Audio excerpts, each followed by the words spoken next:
Good morning, colleagues. Good morning, everybody from Asia, America, Africa, and Latin America, North America, from from the Pacific, different parts of the world. We are delighted to start this webinar exactly on time. This is not usual that we have to wait sometimes a few minutes until participants join, but we are starting on time with 133 participants from all over the world. Thank you very much you all to this exciting webinar. I hope you and your families are keeping well and safe during this crisis. The webinar will last 75 minutes. I will introduce the moderator, and the moderator will introduce the presenters and will manage the organization of the webinar. Prior to doing so, I would like to remind you a few things. First, the recording and the PowerPoint, as usual, will be sent to all of you, including those who couldn't participate through the different listservs and websites after a few days of the webinar. So please count on that. We will do that, but it will take just a few days. Thank you very much. We ask you all to mute your, to put you on mute, because we would like to avoid background noise. When you are unmuted, there is background noise, and therefore others will not be able to listen, and the webinar will not go well. So we count on you for that as well. When it comes for questions and answers, write your question on the chat bar, and Dorothy will explain this part further. So without further ado, I would like to introduce our moderator this morning, Dorothy Lux. Dorothy Lux is the Executive Director of SDF Global. For the last 30 years, Dorothy has independently evaluated development policies and programs and projects of international organizations such as the African Development Bank, FAO, IFAD, UNHCR, the Asian Development Bank, and the World Bank over 32 countries. Dorothy is wearing this morning, or this afternoon, this evening for some of you, her hat as co-chair of the EVALSDGs network. As you are all aware, EVALSDGs is a network which is a network of policy makers, institutions, and practitioners who advocate for the evaluation of the Sustainable Development Goals and support processes to integrate evaluation to national and global review systems. Dorothy, very, very grateful for your continued support and leadership. We are delighted to be with you today, and to all the participants, on behalf of the three partners of this webinar, UNICEF's Evaluation Office, EVALSDGs and IDEAS, I'll welcome you all, and I'll give the floor to Dorothy. Over to you, Dorothy. Thank you, Ada, and I echo Ada in welcoming you all from wherever you are in the world. And as we go through tricky times in the world, even though we might be distancing ourselves physically, this is a way that we can really connect and think together. And as we move into this webinar today, we are talking about evaluation for transformational change. And this is probably no better time to actually confront that issue and look at some of the transformation that's happening and how evaluation can contribute. So for each of you in your situation, wherever you are in the world, we encourage you to listen carefully and think about your own situation, and hope that you learn something from this webinar. I'm going to introduce our two presenters today, and you've seen, I'm sure, the flyer that gives you some details, so I'm not going to repeat and read all of that. I'm just going to highlight the caliber of presenters that we have today.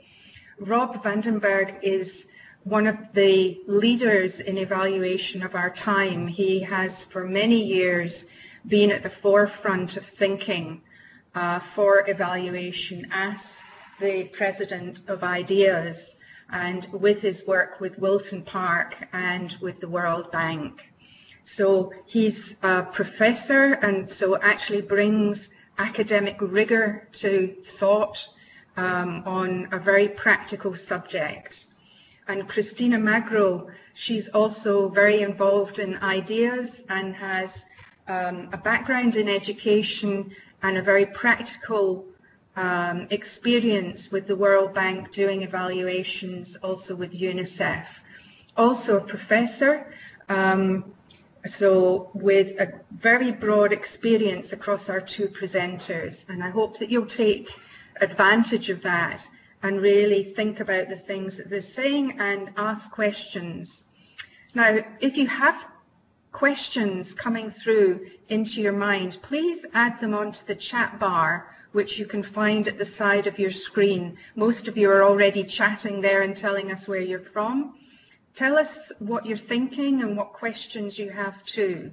And then we will have question sessions throughout the session. We're going to start with an introduction from Rob, who's going to hand directly to Cristina, who will give an overview of the book. And then Cristina will hand it directly back to Rob to talk about the dynamism of evaluation. Then we'll have a very short session of question and answer. This is really just mainly for clarification so far, so we won't get into any deep thinking at that stage. Then Cristina will talk to us more about systems thinking, and Rob will finish up really talking about transformation. Then we'll have a longer question and answer session at the end. So please take the opportunity to do that. So without any further ado, I'm going to hand over to Rob and ask him to take over the presentation from here. Okay, thank you, Dorothy. And I'd really like to introduce IDEAS first. It is the only global professional association for internationally active development evaluators. And we know that the term development has gradually grown in scope. It's now integrates everything in the Sustainable Development Goals. And these are not just the goals for developing countries, but for all countries. So although IDEAS may have started from the perspective of international cooperation, especially for the least developed countries and so on, it's now working for the whole world, so to say. And it has focused on the Sustainable Development Goals right from the moment when they were agreed in September 2015. And we have had 3 conferences dedicated to this. The first one was in Bangkok, October 2015, when we just looked at what these new Sustainable Development Goals might mean. And then a joint conference in Guanajuato, Mexico, with our Latin American friends in December 2017, focusing on the Sustainable Development Goals themselves. How could we work on these as evaluators? And this led then in October 2019 to the Global Assembly in Prague dedicated to transformation as an evaluative challenge. And I'd like to briefly note that IDEAS has a tradition since 2009 that each Global Assembly is associated with a publication. And the first 3 publications were done by a dedicated team of Ray Rist, Marie-Hélène Boily, and Frédéric Martin. And the books were published in those days by the World Bank. So we have 3 books coming out of the 3 global assemblies that were held in the time that Ray Rist was president, and Influencing Change. As you can see, World Bank book, Development Evaluation in Times of Turbulence, another World Bank book, and the third one as well, Poverty, Inequality, and Evaluation. And these are now available as open access, so they can be downloaded from the World Bank website. Then after these 3 books, we had the Bangkok conference, and because we had different partners in each conference, we had different teams of editors. And so from UNDP in Bangkok, Indra Naidu joined us as a co-editor for the Bangkok book, Evaluation for Agenda 2030. And for the Guanajuato book, which was edited by Cristina and me, Sylvia Salinas Mulder from Latin America joined us. And these books look different. You see that they are not the same style anymore because we had to adopt specific solutions in each case. So we decided to become publisher of our own books. So these books are now published by IDEAS itself. But for the Bangkok book, we had a UNDP grant, and this was well financed, but the Guanajuato book had no financial support, except at the end a generous grant of Universalia from Canada to finalize the publication. The electronic version is available from IDEAS Global. Here you have a screenshot of this.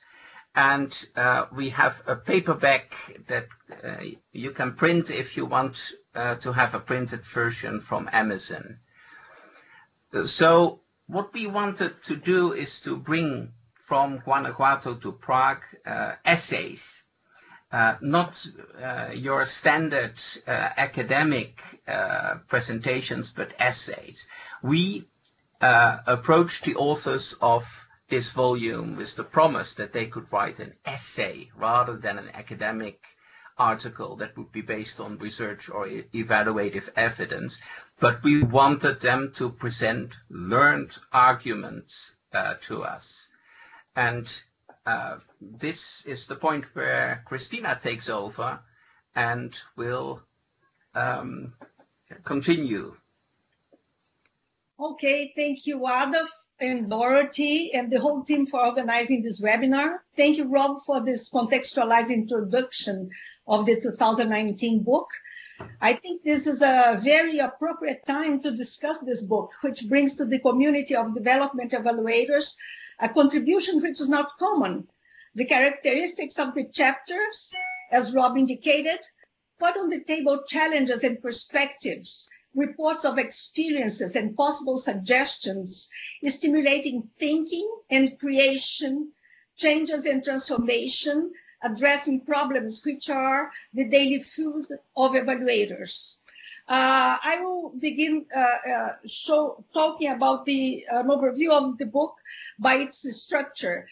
It has 1 foreword, 8 chapters, and 31 contributors. 17 of them are women, 14 men, 22 from the Global South, and 6 from the Global North, and 2 are from transition countries. In Prague, where this book was launched, we promised to bring the voice of the Global South to the Global North, and we delivered in the book including. The book has 1 foreword, 8 chapters, and a variety of themes and experiences, which makes it very broad and nice. The foreword pictures the world 4 years after the 2030 agenda. There was an initial enthusiasm, goals not achieved, and a changing scenario, which makes the tone of this foreword somewhat challenging for us. We will have to deal with something which was not implied in our initial enthusiasm. The introduction sets the tone, as you saw by the presentation Rob made, with the invitation to the authors to contribute, presenting opportunities, challenges, and experiences from a transformational perspective. That is, to indicate how evaluators could contribute to transformational change. So great surprises came out of this challenge in these 8 chapters. What are the meaningful connections between all those, between this diversity of contributors? This diversity of contributors have brought to us the broad perspective that we require, that we currently require, especially if we are dealing with system thinking. We have a generational perspective of advocating for youth participatory approach in chapter 3, geographically bounded challenges and solutions brought by chapters 4 and 5. Some of the chapters highlight one chapter highlights soft issues like heritage in mixed systems as human systems are. This is chapter 6. And there is also the perspective of 2 international environmental funds in chapter 7. We also consider multiple perspectives. We have 2 chapters which are more of a theoretical nature, which are chapters 2 and 8. And also, one thing that we should address is to recognize the different conceptions of transformational change, and this is very clear in chapter 7.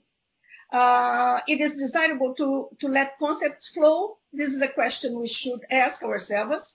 How much clear concepts could contribute to a more concerted action?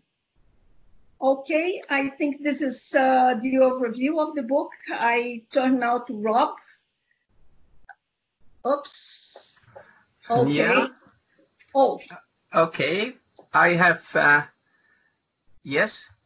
Let me continue then with dynamic evaluation. This is the chapter that was written by Osvaldo Feinstein, who basically painted a picture of static evaluation, which was the evaluation that of the past, which is the regular evaluation that we know how to do, which basically looks at what happened, and dynamic evaluation, which is the evaluation of the, yes?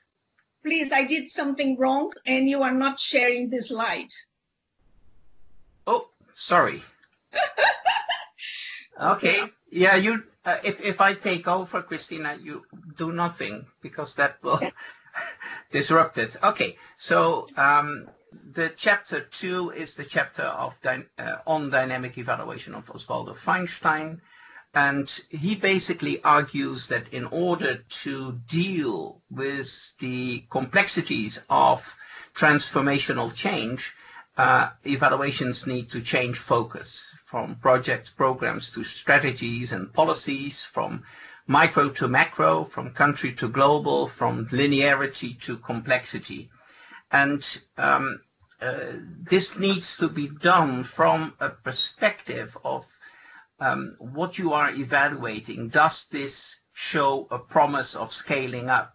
Does it have the possibilities of scaling up? Because if an intervention is just judged on its own merits, we won't really know whether it would be possible to scale it up. And scaling up is necessary for transformational change. And we need to do these evaluations in quasi-real time. We need to see now what interventions have led to, but also what their potential is for the future. So you are in a kind of a crucial moment in time where you see that something is taking shape, but is it sufficiently taking shape in order for transformation to happen or for transformation to be supported? And it needs to be politically sensitive, because these issues are, of course, very sensitive in political decision-making. Is this transformation the one that people want, that the government wants, that politicians want, that political parties are in favor of? How to address this will require sensitivity. And it's basically looking at the context in which the intervention is taking place and understanding this context and making this context matter that Osvaldo discusses. Third loop learning. So Osvaldo is very much in favor of evaluation starting to ask the most difficult questions, not just whether the intervention did it right or whether it was the right intervention, but whether the problem that the intervention was supposed to solve is actually looked at in the right way. Can we learn from what we see happening in interventions and in the context of these interventions to better understand what we should actually, what kind of transformational change should actually be accomplished? And Osvaldo ends his chapter by saying we need a gigantic injection of science in evaluation, because dynamic evaluation requires the capacity to conduct, manage, and demand these evaluations. And we've just exposed you to a really broad range. And many of you will say, but I only know so much about the world. How can I ever tackle all these difficult questions about different domains, different areas of work? And you can't, and nobody can, potentially. We need to do this in teams. We need to have multidisciplinary teams. We need to involve people who see other aspects of reality and who know more about these. And thus, Osvaldo promotes a massive involvement of universities in evaluations through engagement in teams, through background papers and studies, focus on interaction between research and evaluation, from identification of research topics to inclusion of evidence in intervention design. So from the theoretical and from research and study to actual implementation in interventions that aim to strengthen transformational change. This means that Osvaldo comes out strongly in support for an international evaluation academy as a vehicle to promote links between research and evaluation. So this is not to do work that the associations are already doing or the networks. It's basically to add this additional perspective to evaluation. So over to you, Dorothy, for Q&A.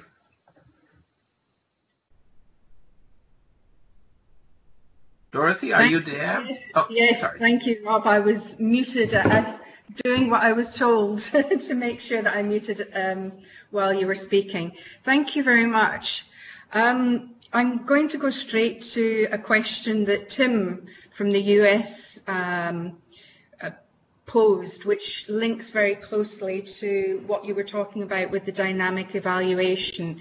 His point is that with more of a focus on continual learning, does that mean that there needs to be more frequent performance tracking, and therefore does that actually create a different balance between monitoring and evaluation? Over to you, Rob. Or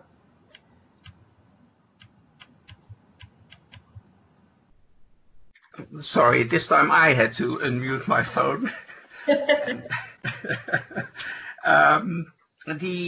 No, I don't believe this is the case. Actually, yes, we of course always can use more monitoring.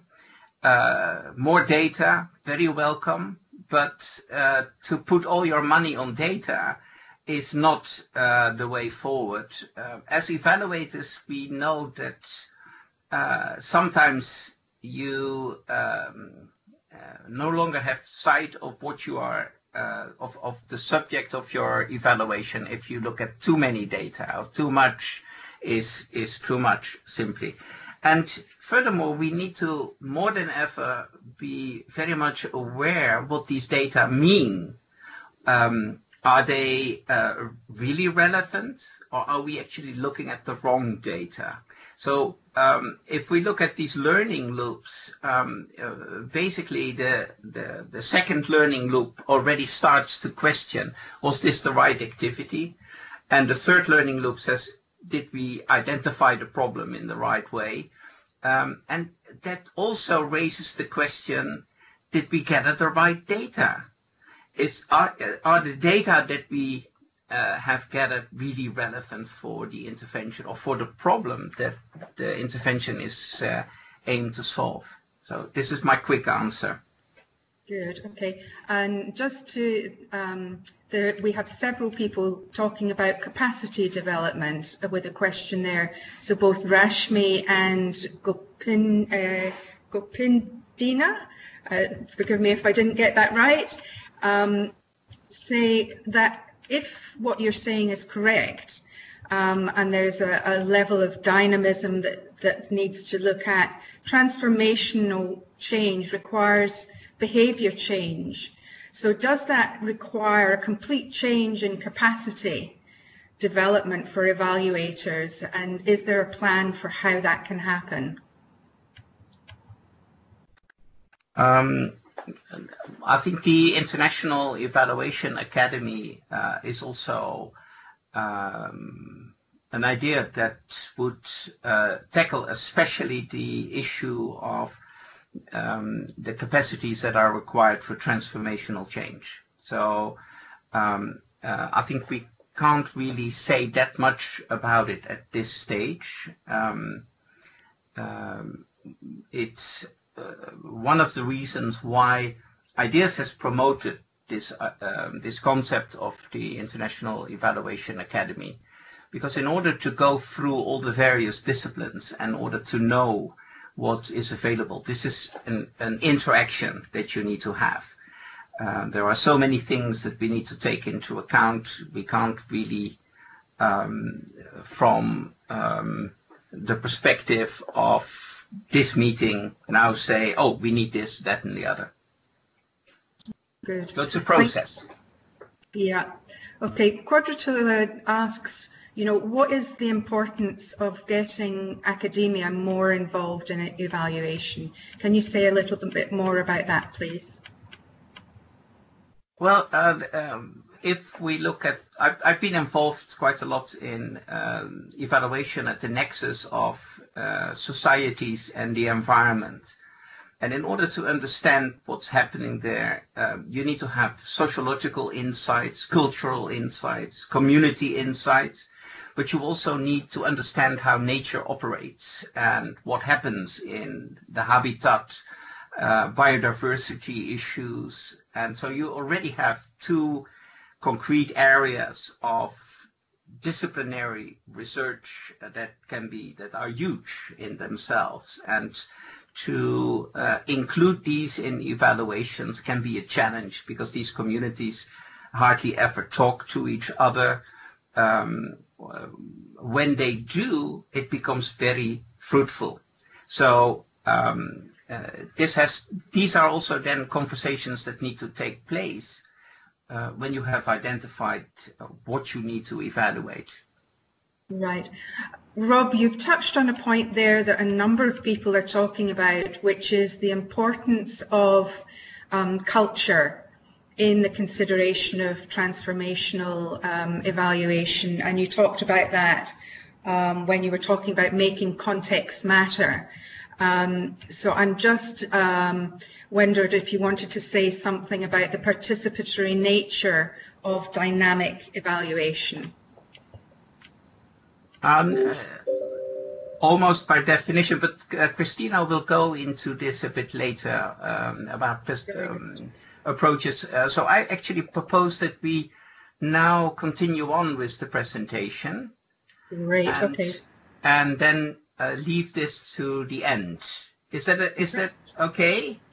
Absolutely. There's a lot of questions coming through, and so we'll pick some of those up. So keep the questions coming, but we'll hold some of them over to the next time. So then back to Cristina then. Yes, Cristina, you can take over. Okay, thank you, Dorothy. Thank you, Rob. We agree in all your answers. So I didn't ask to speak because we have talked a lot about this, and I think we are pretty much in line with this these answers that you gave. I'm going to talk now about the chapter 7, which is, oh, I can't see it. Okay, chapter 8, I'm sorry, which is Systems Evaluation for Transformational Change. It was written by Rob and myself. In this chapter, the context of the chapter is saying that Agenda 2030, the call for transformations in the contemporary DFIs represent themselves as opportunities and challenges to evaluators. And I would like to emphasize that the opportunities are themselves transformative. And we should be aware of this and very happy that we have an opportunity to grow and to transform evaluation itself. We also believe that adopting a systems stance, evaluators can help identify and promote sustainable transformational changes, promote learning, and adopt a transformative role in society. I think that evaluators have a prominent role in this era that we are going into. Systems in evaluation. We present in this chapter the need for system thinking with examples from climate change. We draw a brief history and context of the emergence of system thinking, making reference to alternatives or to the tradition and the problems that we would have if we stick to the tradition or if we mix up the paradigms that are involved. And we adopt a definition of systems. This is very interesting in systems thinking. People say, oh, but people don't even agree on a definition of system. But we took one here, very operational, which we can adopt. Dynamic units that we distinguish and choose to treat as comprised of interrelated components in such a way that the functioning of the system, that is, the result of the interactions between the components, is bigger than the sum of its components. This definition of systems can lead us to types of systems, different approaches and perspectives that we present in this chapter as well. And we also present challenges for evaluators, which are here. These are the 4 challenges that we present in this chapter. In fact, we advocate for a stronger and well-articulated system thinking, which brings into evaluation attitudes which are incompatible to what we have done in the past. So I insist in saying it's absorbing a new paradigm, in fact. The chapter raises these possible 4 challenges, having had the need to deal with broad phenomena, with dynamic and interrelated systems, with critical and recursive thinking, no hierarchical reasoning, and systematically applying system thinking to the hands-on work. System thinking has a wide variety of approaches, which are to be selected according to the tasks that we have ahead. Nevertheless, underneath this apparent disparity of approaches, there is a solid and robust background that cannot be missed out. The biggest challenge could probably be phrased as, and I think that Rob addressed this when he was answering questions, to step to the side of the discipline evaluation, to seek mastery of a well-articulated systems perspective. I think this is the biggest challenge that I have seen. I have a background in linguistics. My first profession is not in evaluation. And this is what I most feel like needed, and that we sometimes refrain from doing, to step aside, to step to the side of the discipline and look at another field. When presenting Osvaldo's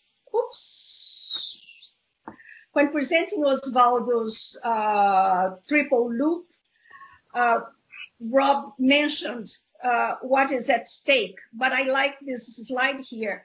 That it's very visual in showing the kind of reasoning that we have to permanently do, which is a critical reasoning itself. It also shows the time orientation. We go from present, when we are looking only at events and asking what is the quickest and most efficient action. We are only looking at the present, or are we doing the right thing? But we need to move to the future in order to achieve transformation. And here we can ask, what can be transformative that one can implement and we can share? I think that the SDGs themselves are the proposal of a shared vision, the quest for a shared vision. This leads us necessarily to a third loop learning. And I ask, are we performing these loops of learning to get there? Or are we like the painter that dropped the escalator and it stays there painting without a basis? So we need to perform these loops systematically. So are we ready to go through all reflections required in the triple loop learning model? How much are evaluators prepared to or willing to assess mental models? And here I would refer to culture as well. Culture as part of what builds mental models, as the structures that define an array of interconnections between interventions and the evaluant's behavior. We are moving beyond our chapter because this time of the coronavirus poses challenges to us. What I most have read these days is, how are we going to go out of this? Will there be any change on us? So we are contextualizing our presentation and pointing out to future reflections and a higher level change. So I am introducing to you a quadruple loop learning model. Please notice that the third and the fourth loops that are here, vision and purpose, they are indicated as second order change. This stems from second order cybernetics and some of its related authors, from whom I derive my understanding of systems. After COVID-19, shouldn't we approach the SDGs with a twist and allow for more significant change on purpose, which is the quadruple loop? In case you may confuse purpose and vision, the purpose is the reason for which something is done or created, or for which something exists. I have a reference that I would like you to consider, which is the Financial Times editorial of 3rd April of this year. And the title itself is very appealing. The virus lays bare the frailty of the social contract. Radical reforms are required to forge a society that will work for all. So maybe there's a stem for a significant twist for ourselves to approach the SDGs, especially as evaluators with a transformational perspective. So this is a gift, and my thank you for the opportunity to present our chapter, present the book, and present some challenges for the future. Rob, it's for you now. Okay, thank you very much. We'll move on to what this all means, the inspiration for a new world. So what does the book tell us about how evaluation should support a new transformed world after the COVID-19 crisis? Basically, evaluations need to look beyond the intervention to place them within the systems they are supposed to address.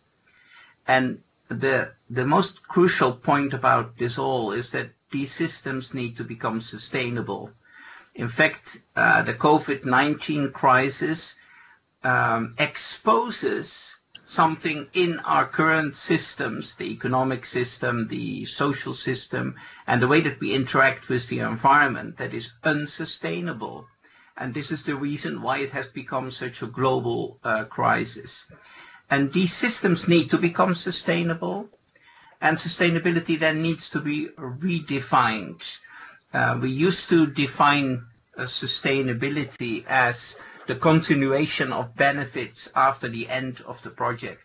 But that's no longer really what concerns us. If we are talking about global crisis, and we have a lot of them, it's not just COVID-19, it's climate change, it's the loss of biodiversity, it's growing inequity in the world, human rights, a crisis of governance, with populists taking over governments everywhere. We really look at a different balance between the social, economic, and environmental domains. And this balance is, as always with systems that are operating, dynamic. It's a dynamic balance. And if that balance, if we manage to find a sustainable balance that where the economic domain no longer exploits the environment and reduces the social side to greater states of inequity and problematic labor relations, this will actually need to be adaptive and resilient. So the dynamic balance needs to stay alive, even if something like COVID-19 would happen. One of the things that we've done is not learn from the SARS pandemic and not learn from how we could actually deal with such an outbreak. Although I could actually say that South Korea actually did. Of the countries in the world, South Korea was the only one that kept a system alive to deal with the next breakout of a virus. And as a result, South Korea has been by far the most successful country. Many other countries, including the US and the UK, much of Europe, basically broke down their preparatory mechanisms. And as a result, the balance between the social, economic, and environmental domains was crucially endangered. So in order to be adaptive and in order to be resilient, you need to be able to have a preparatory capacity to deal with these issues. And evaluators can also point to this if we see issues that need addressing. And that leads me to a fundamental aspect of systems dynamics, which is that all systems are dynamic and have feedback loops.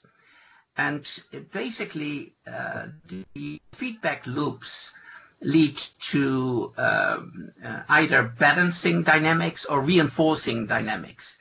And to start off with the balancing dynamics, which you see on the right, you basically see changes happening, and for example, more food becomes available, and this is then used for people who have hunger, and they start eating, and hunger disappears.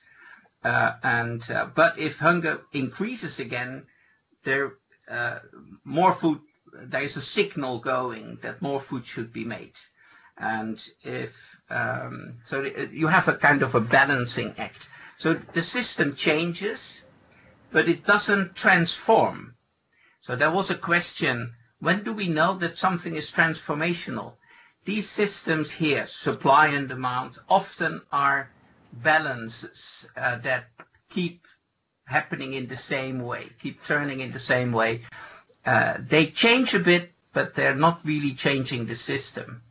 But there are actually reinforcing dynamics, which either are positive or negative. And for this reason, I've used the plus or the minus sign. And the minus sign is not to indicate the strength of the impulse of the feedback loop. It's basically saying we have a bad virus entering into society, and we then have contamination, and this leads to more virus and more contamination. So the badness continues, it's vicious.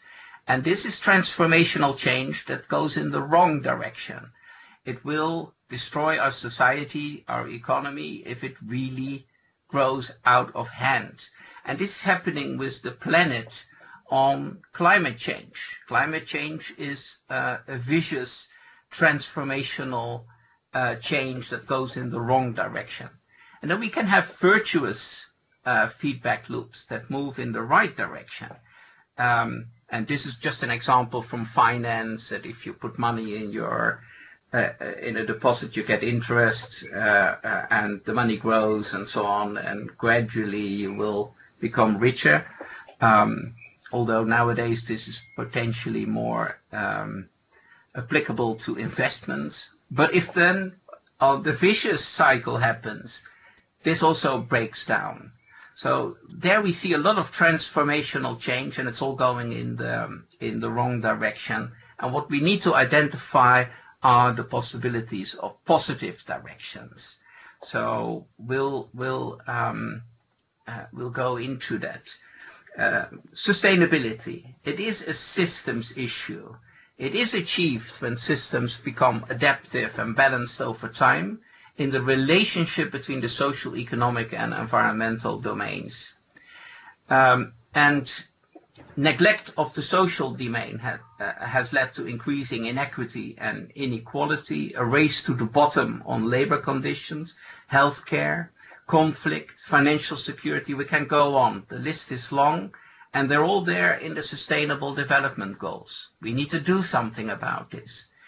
The neglect of the environmental domain has led to climate change, biodiversity loss, chemical pollution, deterioration of eco-services. We are talking about clean air and healthy water, etc., foods. And then the pandemics that are occurring as a result of our neglect. And the primacy of the economic domain is fed currently by the belief that economic growth will solve societal problems through wealth creation and environmental problems through new technologies. There will be new technologies. They will solve all the issues. We need to first earn money, and then we can solve societal problems. This is the imbalance that we are currently facing, and we need to ask for attention in evaluations. And if you would ask us, what can we do in an evaluation of an intervention?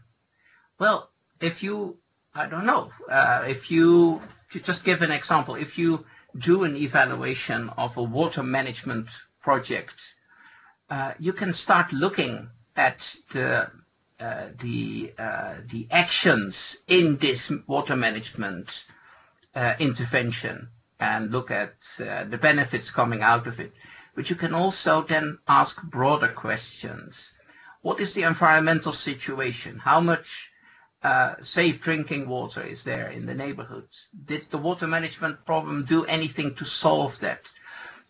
What is the health situation, the environmental health situation? Are the waters that are being managed sources of disease, or are they clean and healthy?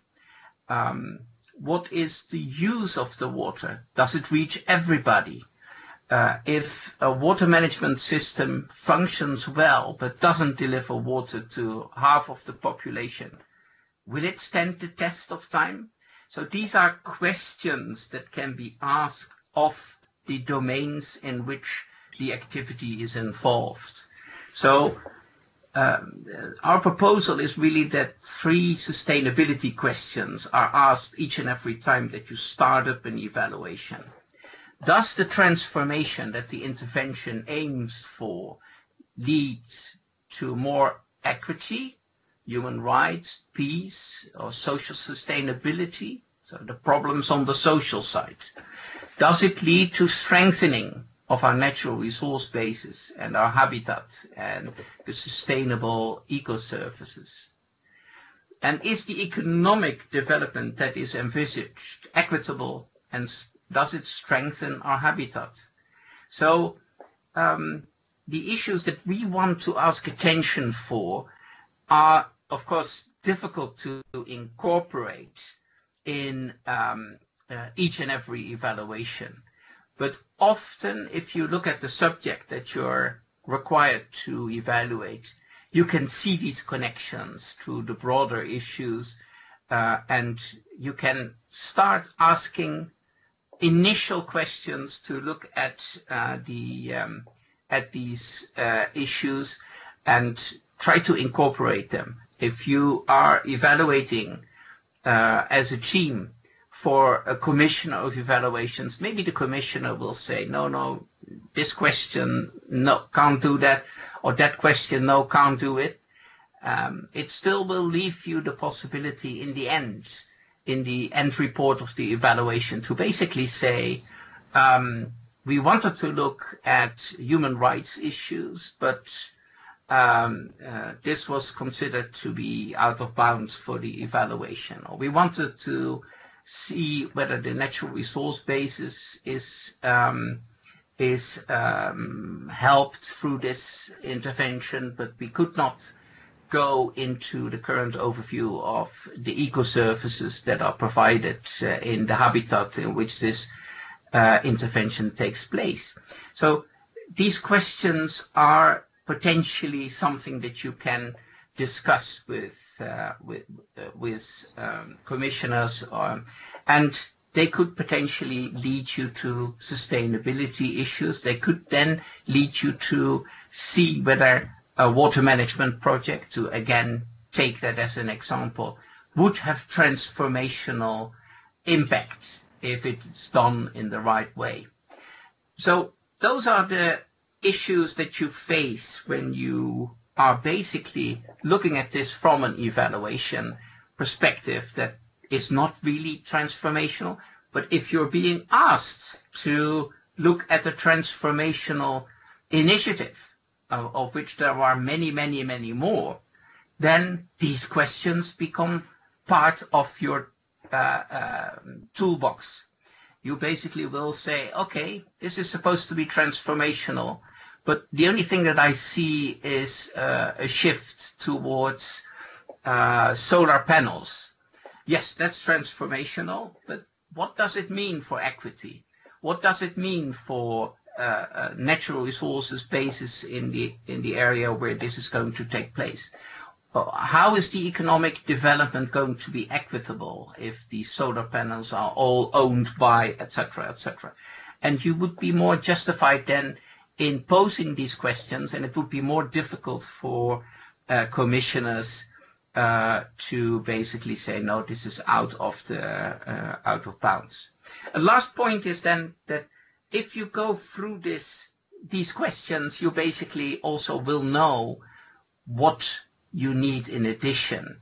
You need to go to a university that has studied the ecoservices in a certain area and get them to come in and join you in this effort and bring their knowledge in and help and support you in doing the evaluation. So these were the kind of challenges and possibilities that we posed, and I'd like to end then by inviting you all to download the book at ideasglobal.org or buy it at Amazon if you want a paper copy. So I think we have sufficient time left for Q&A, and I think that's really important because I see so many questions coming past. So Dorothy, it's over to you again. Yes, and thank you everybody. You've been keeping me busy reading all the questions, some really great questions, and we won't have time to go through them all, but I'm going to try and capture some of them together. There was quite a discussion there about the definition of transformation. So John Main and Johnny Morell talked about the difference between global focus on transformation and isn't there transformation, can't that happen at the local level as well? Marguerite also said, isn't it about thinking globally and also acting locally? So then what does that mean for evaluation in terms of transformation? So for instance, Ian says, should there be granularity in our evaluation at the local level, at the project and program level, to help us to evaluate transformation? So could you talk a little bit more about that juxtaposition between the global approach to transformation and the more local specific? Yes, I'll start with an answer and then Cristina can follow. Basically, the definition of transformation that we gave is when systems really turn into new systems, so to say, when the system has changed. Or the system is in a new shape. It's basically not just a simple change of having different actors in a local community, but it's really the local community would then have changed fundamentally to a new kind of understanding of interaction with the environment. Our definition of transformation goes from the absolute local to the absolute global. So you can see systems operating at the local level, and at the local level has just as much need to become sustainable in the way that they operate and interact, and as the global level. So this issue of granularity is very much it's really important. I very much agree. You basically look at the global level, but you also want to see how this translates to the local level. So if you have a huge amount of money to do your evaluation, you would basically cover the global perspective and you would go in depth at the local level. And we see this happening in a few evaluations. But this interaction between local and global is actually very interesting and can be very enriching for evaluation. Cristina, you want to add something? Yes, I want to give an information about examples of evaluations which are considered transformational, which are the evaluations that were awarded in Prague by the Transformational Evaluation Change Award. You can see it from IDEAS website. We are updating the IDEAS website, and these evaluations will be made available for you in a public library. so that we can foster this discussion and see if we have then examples, and see if we need to improve, to deepen or enlarge the definition itself. When we talk about changes in systems, it may be easy to think, if you, well, Rob gave the example of if the local community changes. This is what I was talking about, the mental models. If you are sensitive to this, and if you are willing to take mental models seriously, or culture seriously, you can help the community change if they don't, they haven't changed just by chance. Also, you can always ask, what else has changed together with this change that I'm seeing? Because then you'll see other things that will move together the initial change. This is systems. Systems always have components that change together because they interfere one another.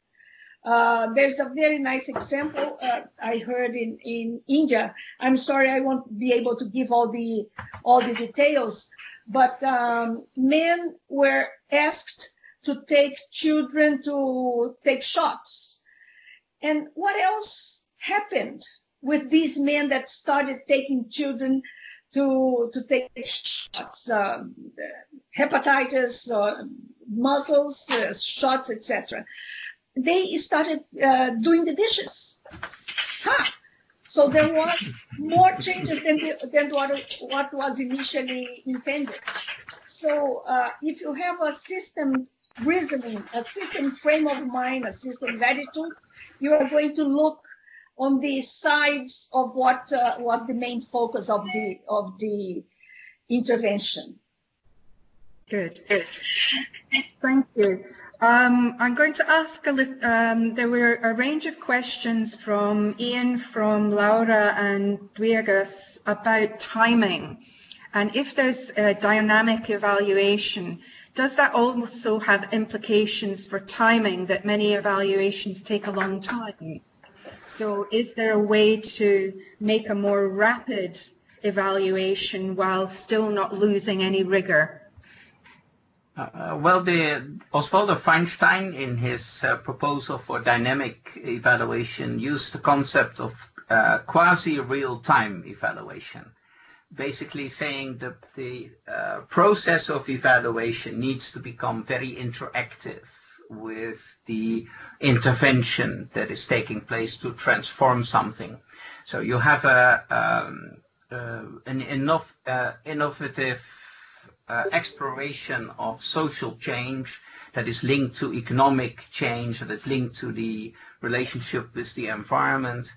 The evaluation should not be this kind of black box evaluation where evaluators start studying for 2 years or for a year and they come out with a report, but have interaction during the course of the intervention or the preparation of the next intervention.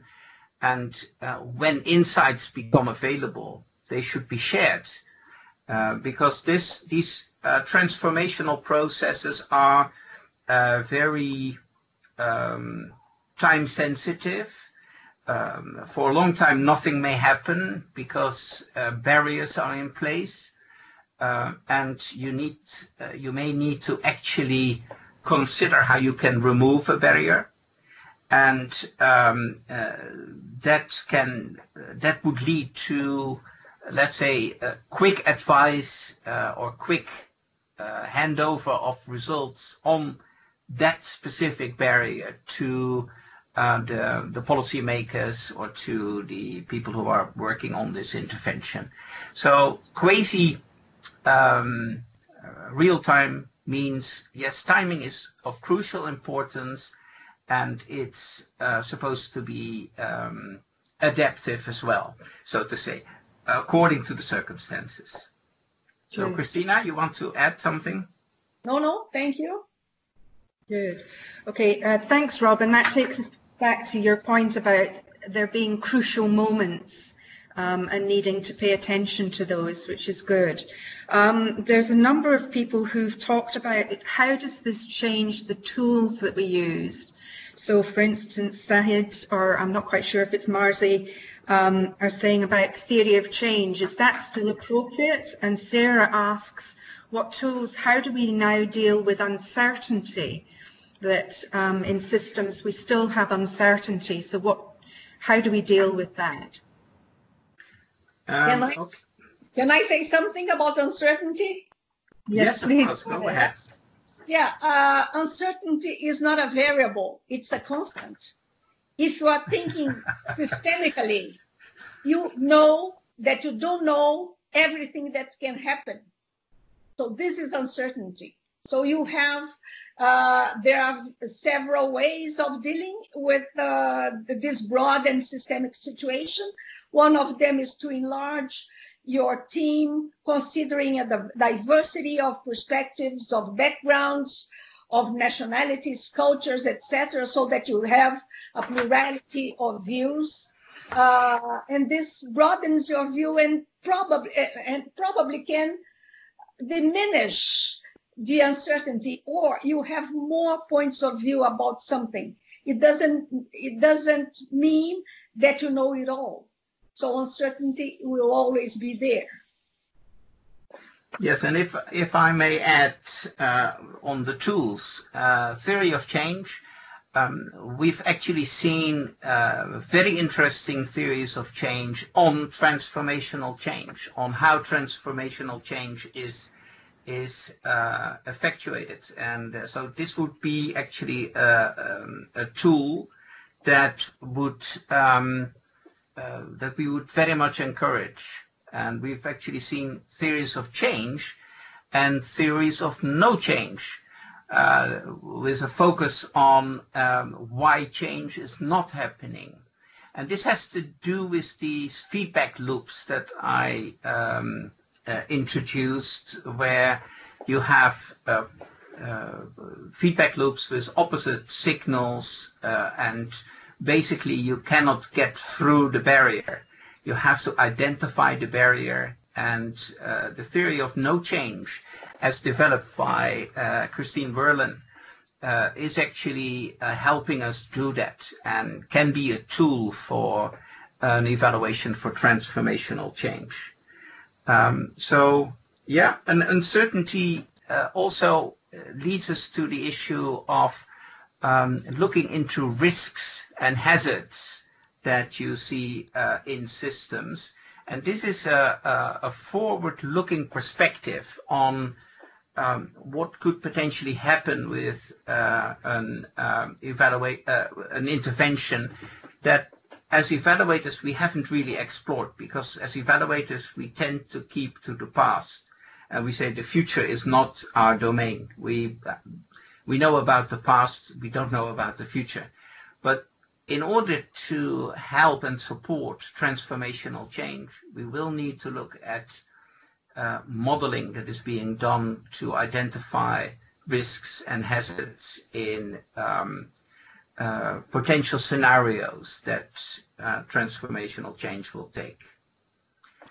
Okay.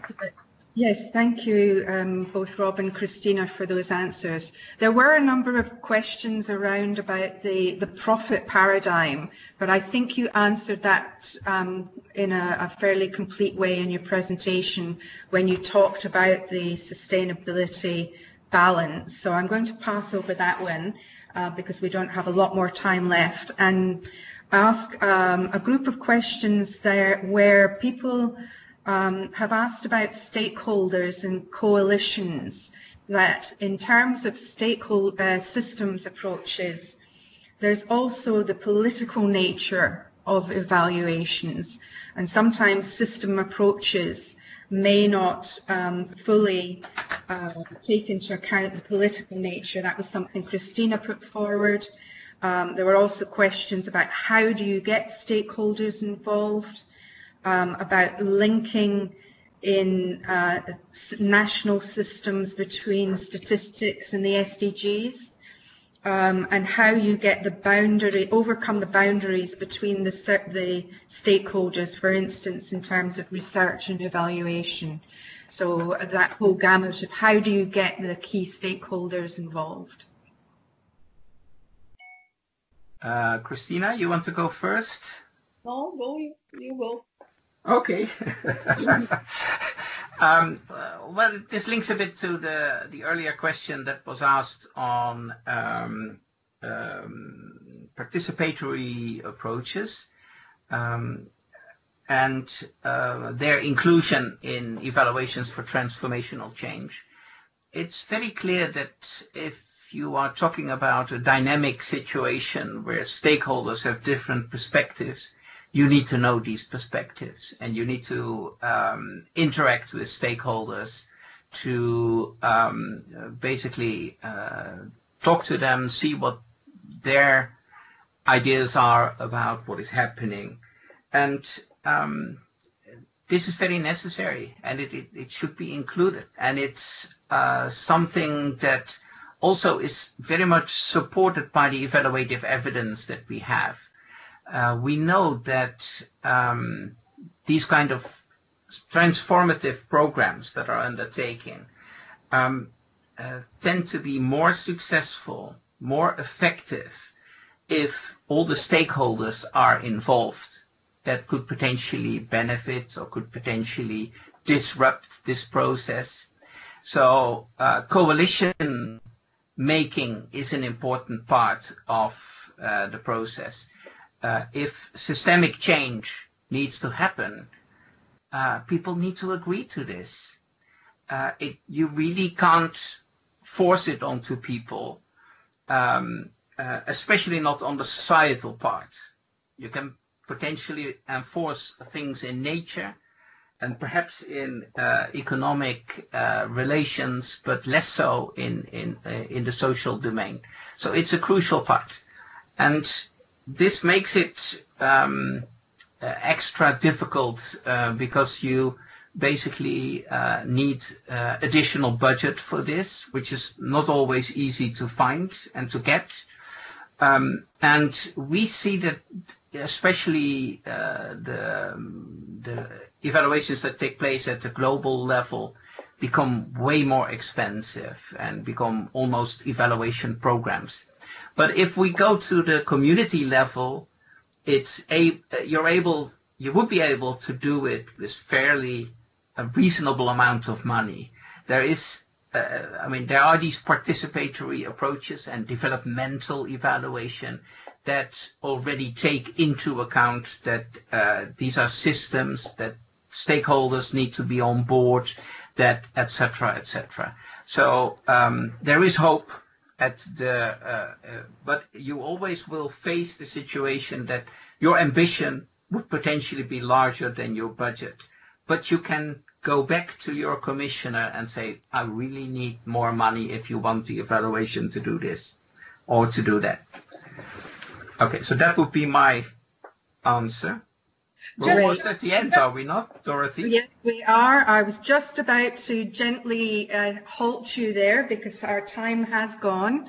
It's 10:13 and we're wrapping up by 10:15 or quarter past the hour, whatever hour you're in.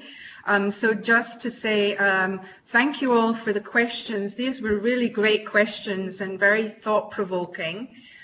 Some really great suggestions in the chat bar as well, and I'm not sure if we can pull some of those resources out and add them to the circulation when the PowerPoint goes out. Ada says that she will send the recording and the PowerPoint in a few days. So this is not the end of this. You can download the book. You can think about it some more, but first of all, we have to thank, of course, Rob and Cristina for a really interesting presentation and, some really thought-provoking, great stuff there. And the three questions that you pose, I think, are very practical and things that we can take away immediately. So thank you very much. and a good day to all of you, and please stay safe and look after yourselves. Ada, any final words from you? No, just again, thank you, Dorothy. Thank you very much, Rob and Cristina. It has been great.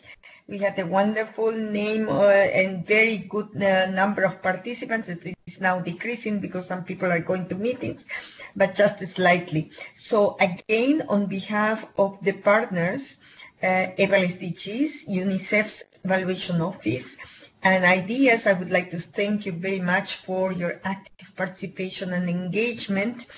And as I recommend you to follow Dorothy's suggestions to download the book or to buy the book. And the conversation for sure will continue at some point. We will send the recording, we will send the PowerPoint, and we'll try to get the questions from the chat. If I ask Dorothy, Thomas, and Celeste to please help with that. Stay safe. Thank you very much to all. Bye-bye. Thank you. Thank you. Bye-bye. Thank you Bye. very much. Bye, Cristina. It was great. Bye. Thank you very much, Cristina. Thank you, Rob. Thank you, Cristina. And thank you, Dorothy. Thank you, Dorothy, for your sharing. You did great. You all did great. Obrigada, Cristina. Bye, Rob. Yeah. Take care. Bye-bye, Ada. Bye. Thank you.